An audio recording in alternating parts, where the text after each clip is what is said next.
Did you know the best seeds for your garden don't come from the nursery? In fact, the seeds that will create the most robust and delicious fruits and vegetables come directly from your garden. This is because they are uniquely adapted to your growing conditions, better than anything you can buy from a fancy catalog or website. Through the magic of seed saving, it is quite possible to have the garden of your dreams.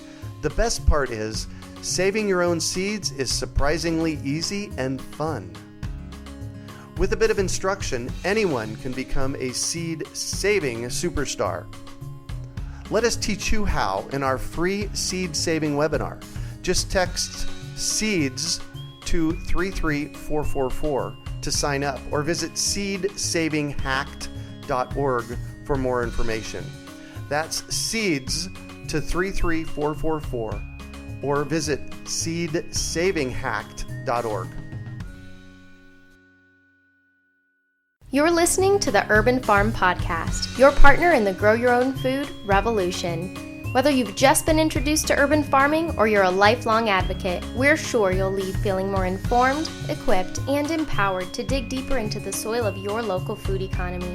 With you every step of the way, here's your host, Greg Peterson. Today on the Urban Farm Podcast, we have Barbara Pleasant to talk about gardening to fill your pantry. Barbara is an award-winning writer, having been covering organic gardening and self-sufficient living for more than 30 years.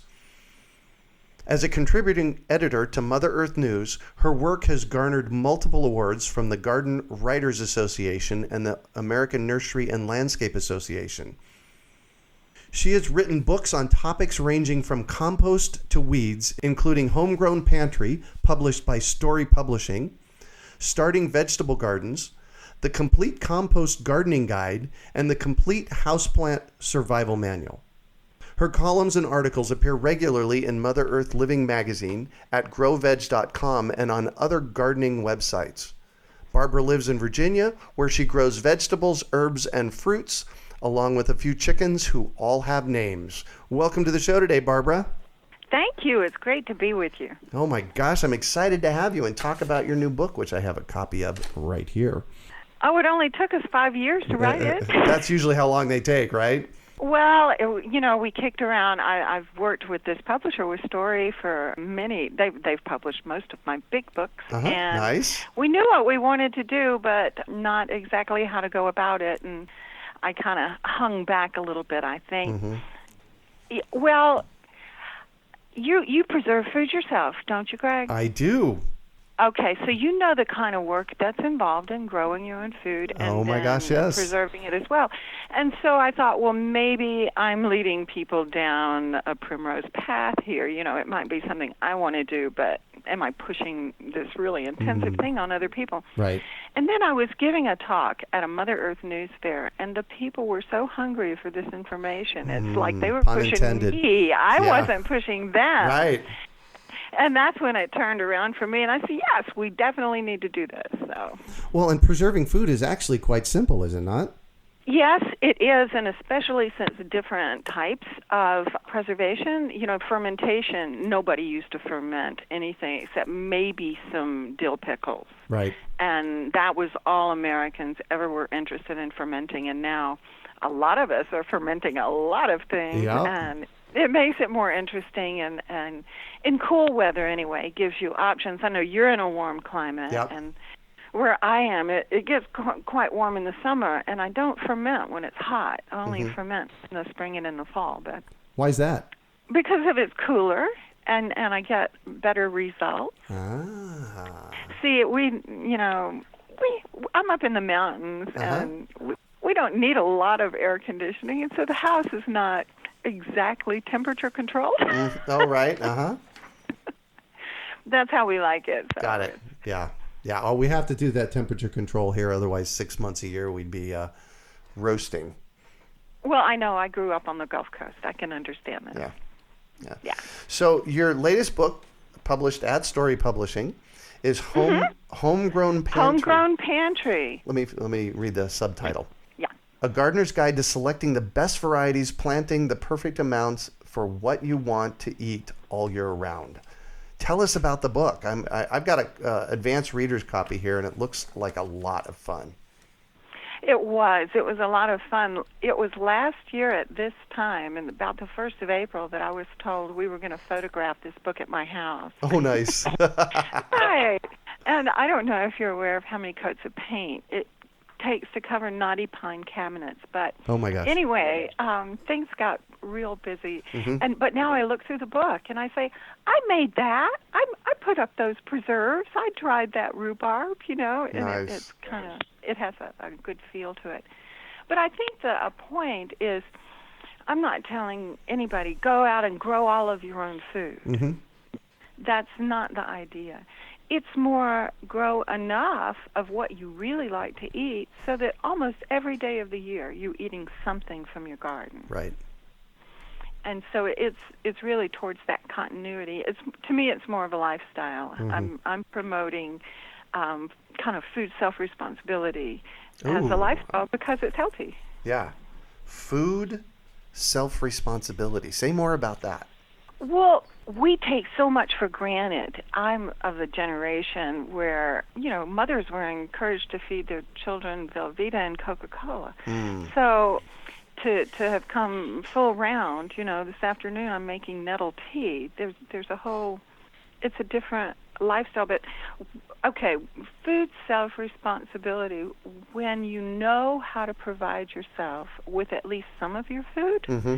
it gives you a feeling of security in the world that you can't duplicate it any other way. I often tell people that the single most important thing that you can learn to do right now is grow your own food. And the process is wonderful. Yeah. It's a very centering thing. And one of the questions, we get asked, I'm sure you do, well, why should I grow my own food? I can buy it pretty cheap. Mm-hmm. And it's organic. Well, I've got a lettuce bed going out there, and I've already done at least 50 neat D-bends maintaining this lettuce bed. Oh, of course. And at first I had glass windows over it, and I'm stretching, and I'm picking up windows. And so there's the exercise end of growing that lettuce. Mm-hmm. So it's not about the salad, it's about the exercise. And while I've been out, I've noticed that the birds have changed. The winter birds are leaving, the summer birds are coming. And so there's 3 dimensions. You're out in nature, you're getting exercise, and at the end of it all, you have wonderful, fresh, full of its nutrients, hasn't been stored, hasn't been shipped. Mm-hmm. Great food. Nice. To me, it's a win all around. I don't know why everyone doesn't want to do it. Yeah, no kidding. So in your book, you have a section, and this caught my eye. It's called 12 Common Traits of Pantry Gardeners. Tell me about that. Well, it's interesting that a rather in-depth study was done of mm-hmm. people who were into self-provisioning. Mm-hmm. They're used to growing their own food and putting their own food by. Okay, well, why are they doing this? And what we've already discussed, it's fresh, it's better, it's good for you. That was not really what was driving them as much as one thing I think was full trust and knowledge of what's in their food.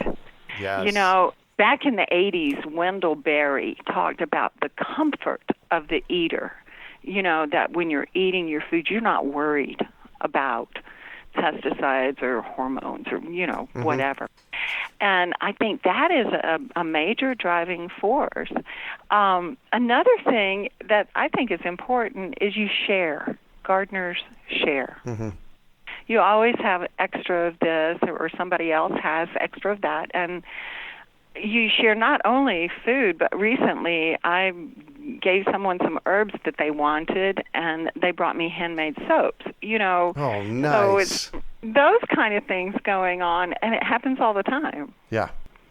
Excellent. So you talk about eating all year round from your garden. Now, doing that down here in the desert is actually kind of easy because we grow all year round. Here, right. Here in Arizona. That's not what you're talking about here, is it? No, see, I am in zone 6, mm-hmm. so it gets cold in the wintertime. We have snow, and the garden shuts down. Mm-hmm. In addition to the difference of it being cold in the wintertime, the days get short. Right. and I'm not nearly as far north as many people. And so in the wintertime, in addition to it being cold, you don't have sunlight. And so even the organic farmers that use high tunnels, they wait till February. They say, we got to wait for the light to come back. Yeah. To really start growing again. So so you have to provision yourself. There will be, nothing coming from the garden after about the second week of November until April sometime. Mm-hmm. So you better plan ahead if you want to be eating from your garden every day. Right. So what does that look like, this planning process, and what are you planning to do?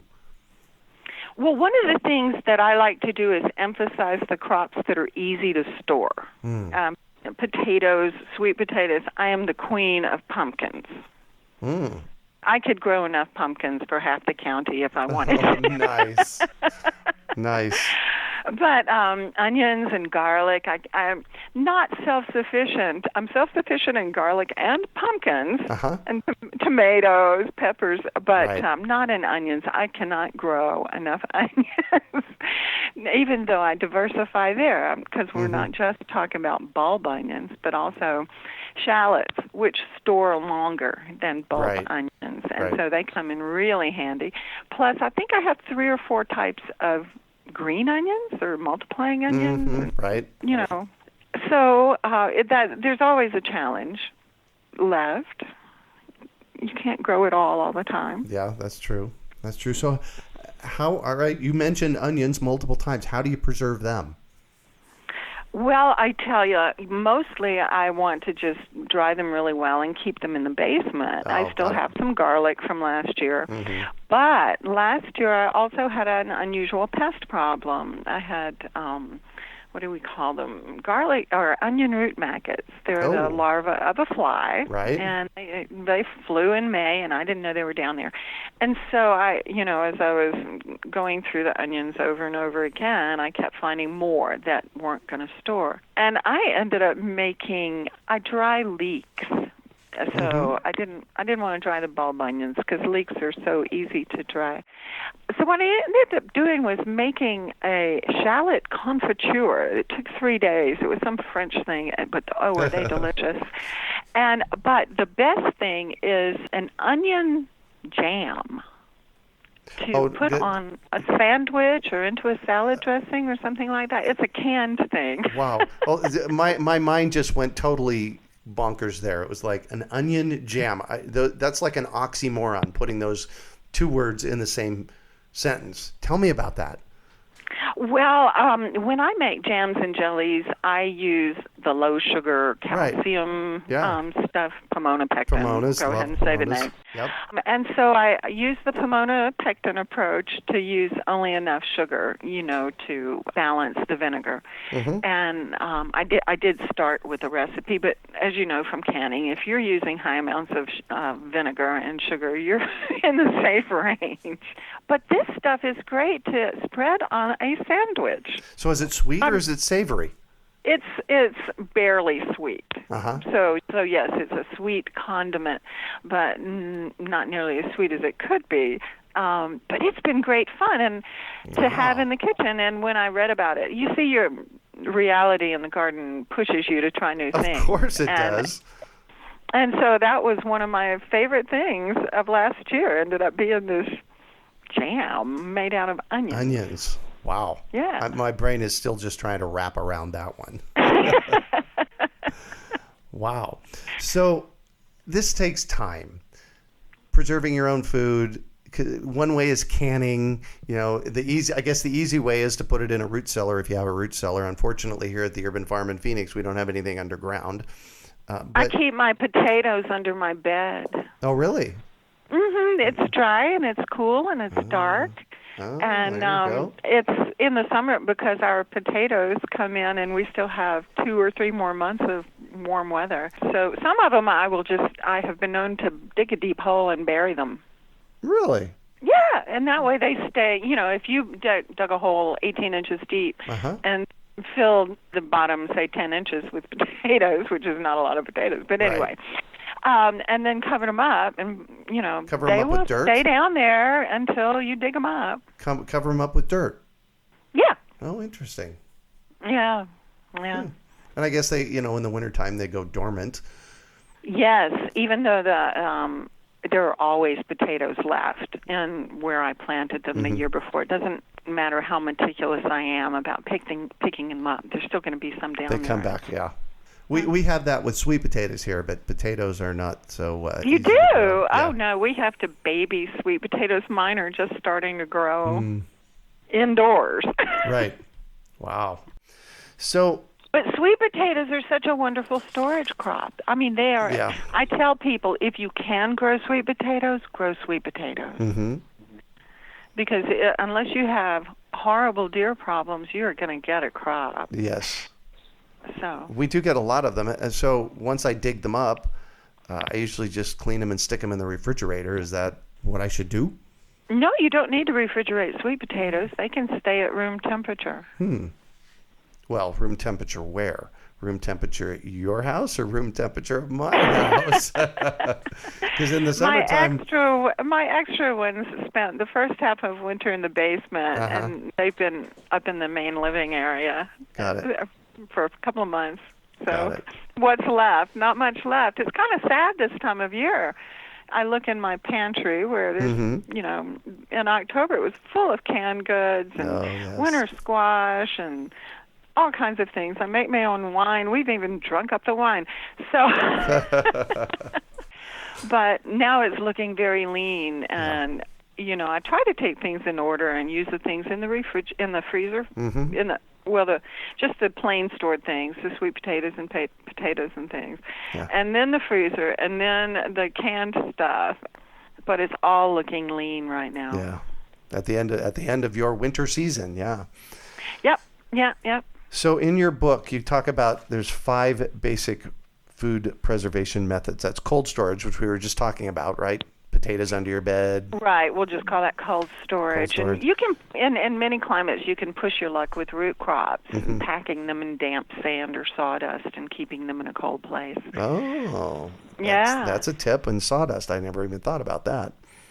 And another thing I had heard of and had never tried it was pulling up a cabbage and sticking the roots in a bucket so that this mature cabbage, and take off all the outer leaves so you have a semi-trimmed head of cabbage, it will hold in that bucket of soil for a long time. Oh, interesting. Just dig out and just pull it up, and the roots don't go far on a cabbage. They're just right down there, and stick it in a bucket of dirt. And if you wanted to get them out of the way, so you could go ahead and plant something else, which is what I'm often interested in doing. They're right there, keeping just fine. It's amazing. Interesting. And I guess you could just put that in your pantry as well. Yeah, and then when you're ready, put them, clean them up, put them in the refrigerator. But yeah, exactly. A few heads of cabbage in your refrigerator gets full real quick. Exactly. You need another refrigerator, just like we need another freezer, which that's the second preservation method, freezing your homegrown bounty. And I found for me that we freeze way more than what we use. Oh, really? Yeah, I've started. Heidi and I have to manage that better. About it, because we still have some peaches left over from last season, and what we're finding is they get freezer burned. Yeah. Last year I started using a vacuum sealer for the first time, and it really does make a difference. You can't use it with wet things or the water goes out, but anything that's kind of solid or semi-dry, they're great. I know I did a lot of half-dried tomatoes where you dry them about halfway. Oh, right. And then vacuum sealed them, and they're as good as the day I put them in there. Oh, nice. Well, and what we do with tomatoes is we actually dehydrate them, which is the next food preservation method you speak about. Drying. Yeah, I dehydrate more tomatoes than I can these days. Yeah. It's just so easy. You don't peel them. All you do is slice them and put them in there. And I like using them. I like cooking with the dried tomatoes. So. Yeah, and how do you use them? Well, any kind of a soup or anything or a casserole, anything that's going to cook for any length of time, you can add it. And if I'm making chili, a lot of times half the tomatoes are going to be dried tomatoes. Oh, yeah, of course. Yeah, and then I mentioned doing the half-dried tomatoes. So those are still like little pillows of tomato wonder when you thaw them out. And put those on pizza and sandwiches and even in salads. They're really good. Nice. I hadn't thought about it. So you're giving me lots of great ideas, Barbara. Thank you. Well, see, that's the thing. It's one thing. You're a gardener, you're a food preservationist, and you're also a cook. Yes. So you're thinking along all three tracks at the same time. Well, and I hadn't thought about taking those dehydrated tomatoes and put them in soup. I use them to make a salad dressing. Just put warm water over some tomatoes for a little while and start adding olive oil and balsamic vinegar, and you've got a really nice salad dressing going. Nice. And then the fourth method of food preservation you talk about in your book is canning. Say more about that. I like to put it last. It's the most complicated, and it's the most fearsome to people as well. And it's really quite easy. It is. It's really quite easy, especially if you're at sea level like you are. Yeah, or close, yeah. I'm at 3,000 feet where water boils at 207 degrees, so it's a little more complicated. Right. But see, I think it's wonderful these days that food preservation is not being strictly defined as canning. Right, exactly. It used to be that if you said you preserve food, oh, you can. Well, yeah, I do, but I also ferment and I dry and, that kind of thing. So freezing is just like super refrigeration. Exactly. So I actually learned how to can when I was a senior in high school. I had planted my first gardens here in Phoenix in 1975. And around that time, I planted some fruit trees, and one of them was a peach tree. And so by 1978, 3 years later, I was getting so many peaches, I didn't know what to do with them all. So I said to my buddy, hey, Tim, I'd love to learn how to can. He says, my mom will teach you. So I learned how to can from Tim's mom in high school. Isn't that great? Yeah. And peaches, what's better than canned peaches except canned pears? Oh, no kidding. We have a big old pear tree, and it's just getting ready to burst into full bloom. I'm excited. Nice. And we're just getting ready. I was just looking at my peach tree this morning, and they're starting to turn color. Wow. So we'll have peaches in about 30 days here. And you've got some hot weather coming up to sweeten them up? Yes, we do. Absolutely. Absolutely. So canning, I always like to dispel the myth. Anytime I'm talking about canning is actually quite simple. You just have to know the rules, right? Yes, and you have to follow the rules. Yeah. And I think one of the things that perhaps we both hear is I tried my aunt or grandmother's or whoever's recipe, and it didn't work. Yep. And it's so sad. Or I heard from somebody that put up 10 quarts of pickles and forgot the salt. Oops. Things happen. Yeah. But, I think I've learned to check and double-check the list, almost as if you were baking. Baking is so exact. You have to measure things. Exactly. And, you forget one thing and the whole thing fails. Canning is not that complicated. And once you get your equipment down and know all the little things you need to get out in your kitchen in order to do the project, it gets real smooth after a while. Yeah, that's a good way of putting it. It gets real smooth. I like that. Yeah, and of course I'm one that, it'll often be on into the evening before everything's done and put away. Yep. And see, this is part of the challenge too. During food preservation season, you have to clean the kitchen before you start. Yep. And then you have to clean the kitchen when you're finished because it has to be ready for the next food preservation project the next day. Right. And but I like to linger and listen to the jars pop. Oh, yes. Tell people what that is, because it is wonderfly fun. Well, when you use canning jars with the lids that seal, and when you're processing the food, excess heat is pushed out, and the contents of the jars are so hot that as they cool, they pull a vacuum and super seal that lid, and you hear it pop. And that little pop it's not just a wonderful sound. It says, you did it. I did it. It That's worked. right. Exactly. They sealed.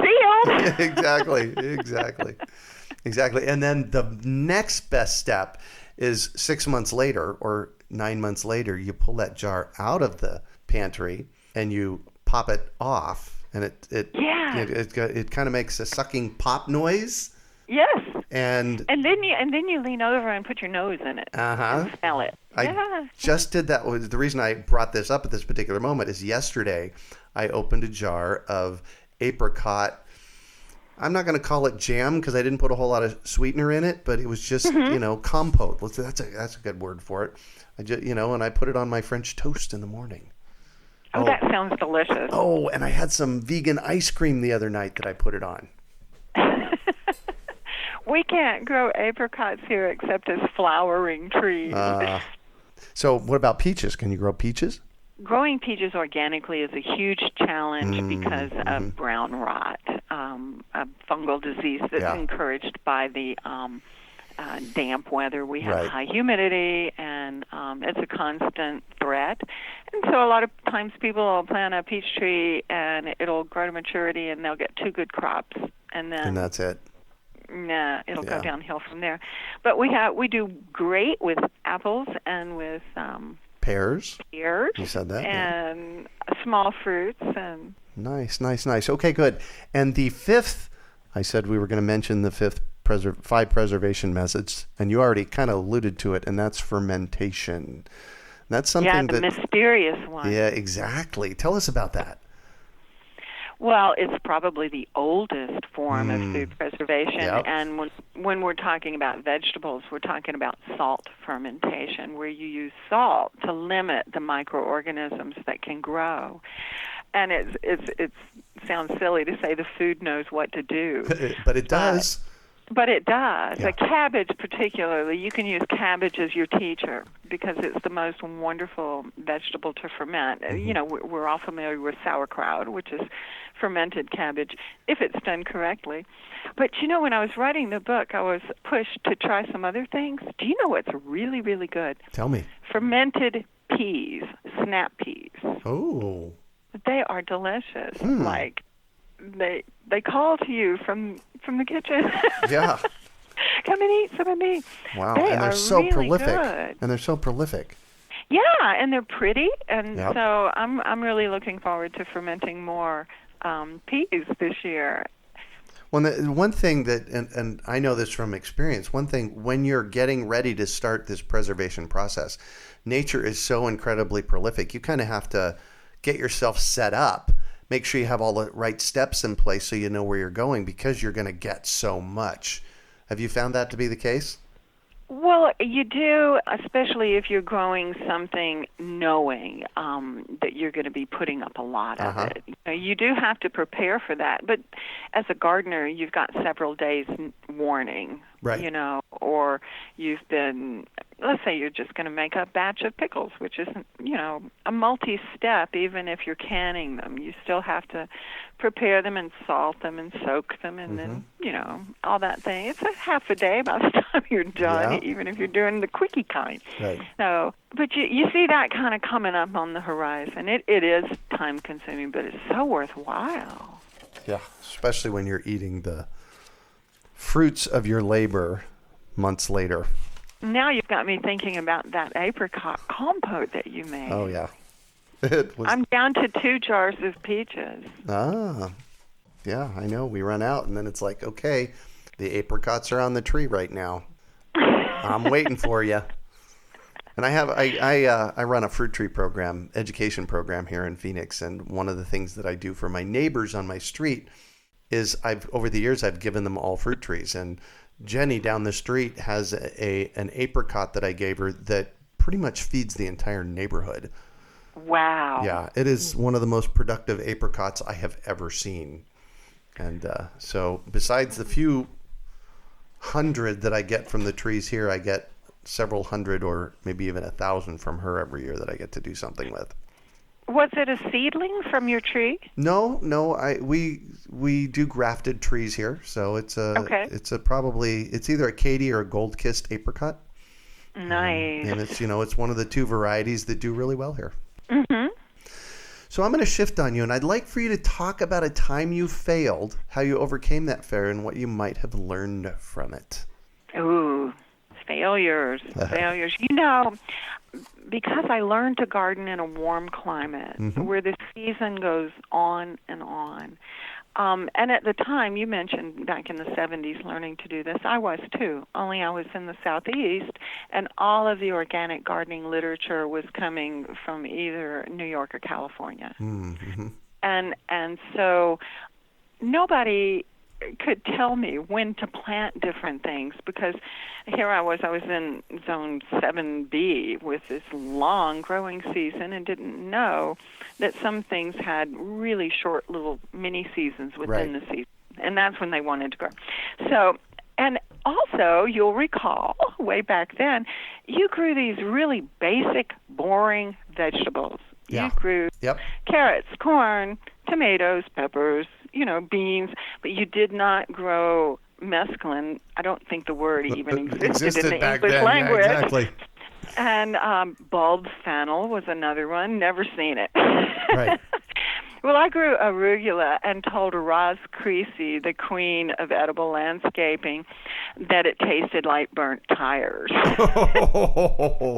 She said, "Oh, Barbara, you're not doing it right." Yeah, exactly. Exactly. And now I tremendously enjoy arugula twice a year. It does fine in the spring, although the flea beetles like it very much in the spring. But in the fall, it's just a no-brainer. And I'm like, why did I have trouble with that? But it's learning when to plant what is complicated. Where I live, you start Brussels sprout seeds the first week of June. Oh, wow. Weird stuff like that. Yeah. And it just takes a long time to figure it out. And then you figure, oh, why didn't I know that all along? Yeah. Well, those people that live in the desert here, I have a planting calendar that they can go download at plantingcalendar.org, but that's for the desert area. So I always... Yeah, and I have one locally, but, exactly. I always encourage people to go find a planting calendar because it'll save you so much. And by the way, our brassicas, like the one you just mentioned, Brussels sprouts, we plant those in September. You see? Yeah. But see, a lot of the gardening books will just lump it with the cabbage family and say, get it out early spring. And now if you do that here, and in most of the country, actually, if you put out Brussels sprouts in spring, they're going to get big and pretty just when all the insects arrive to eat them up. And then the sprouts themselves are going to do what they call blast. They're just going to open up into these little flower-looking things. Yep. And you'll never get a beautiful Brussels sprout. Right, exactly. Right. And if you try that in spring here, in the desert, they immediately, you call it blast, I call it bolt. They immediately go to seed because it's just too hot. Wow, they do. Oh, yeah. Wow. Brussels sprouts, broccoli, cabbage, all that stuff is an early fall crop here in the desert. So you don't get a spring crop of the cool season things at all? Of the brassicas, here's the cool thing about growing here in the desert. We can actually grow kales, the leafy greens, the hardy leafy greens, and really lettuces and spinaches and that kind of stuff in January, February, March, April. I have dino kale in my yard that's 1.5 years old at this point and still producing. Oh, so it's gotten tall with the top knot on it. Exactly. And it just Those are so pretty. It's like a Dr. Seuss thing when it gets to that stage. Exactly. So what do you consider your biggest success? I can grow blueberries. I don't know if you were looking for a personal success or No, that's amazing. I am good at blueberries. I prune them, I mulch them, and we pick solid for a month. Wow. And we stop at about 10 gallons, and that's about all the blueberries I can use. Yeah. So you get them fresh and then you can them? No. I generally, that's a busy time of year. It's June and early July when they're in. So they all just get rinsed and put in the freezer. Yes. And so I make a couple of gallons of blueberry wine. Ooh. And Yeah, and once they've been frozen, in fact, one of the things I learned writing the Homegrown Pantry is things that have been frozen are ready to kind of break down, and blueberries can go from the freezer to the dehydrator. Oh, that's good to know. They will dry because they, their skins have been breached by the freezing and thawing process. And so I'll dry some because those are neater to eat as snacks. Right, exactly. And then all my charity cooking. I live in an interesting small community. It's very rural, Floyd, Virginia, but we're also very involved here. And I'm in two community, groups, Sustain Floyd, to make Floyd a more resilient community, and then another group that we're just trying to build a better community. Yeah. But there's a lot of cooking that goes into this. Nice. for covered dish dinners and all that kind of thing. And so I take a blueberry buckle or blueberry cobbler or blueberry something to almost everyone. Yeah. Nice. So what drives you? I love the idea of improved food security for everyone. Yeah. That neighborhoods now again have gardens in them. It always bothers me when I'm on a plane taking off or landing and looking in people's backyards because I'm that nosy and not seeing gardens, seeing, nothing. Gardens. Yeah. Yeah, and I'm like, look at all that wasted space. It could be so much better. And then the process plugs you into nature's reality. Yeah. And I'm kind of big into nature's reality these days. Yeah, absolutely. So much is false, and so much is pretend. Social networking is kind of a pretend world compared to the real world.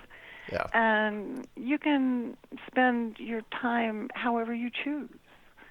So I think it's a good choice to invest your time in your creative thought, in your food supply. In your dirt. Yep. In your dirt. Yeah. I was a couple of times over the past decade I've been in Europe, and one of the striking things, given I'm a gardener and a gardener educator, one of the striking things there is everybody grows food. I was in Croatia and I was in Italy and Switzerland, and people have yards and there's food growing. And another thing, they consider it growing medicine. Because I know my daughter was in Russia with a cold, and a lady took her over to the currant bush and says, "You need to eat these, eat these." Yeah, exactly. Yeah, we could be much more edible in our public spaces. Cool. I'm all about education, and I have to know, is there a book that's been influential for you in this process in your life? Oh, there have been a bunch of books that have been influential. I'm a reader. I like books, nice. And I trust books. I got my start with a book called The Organic Gardener by Catherine Osgood Foster. She's passed on, but you can buy this used for 50 cents. Yeah, exactly. And it is the coolest book. Now, I think in terms of recent books, this isn't about gardening, but one that's changed my life is What the Robin Knows by John Young.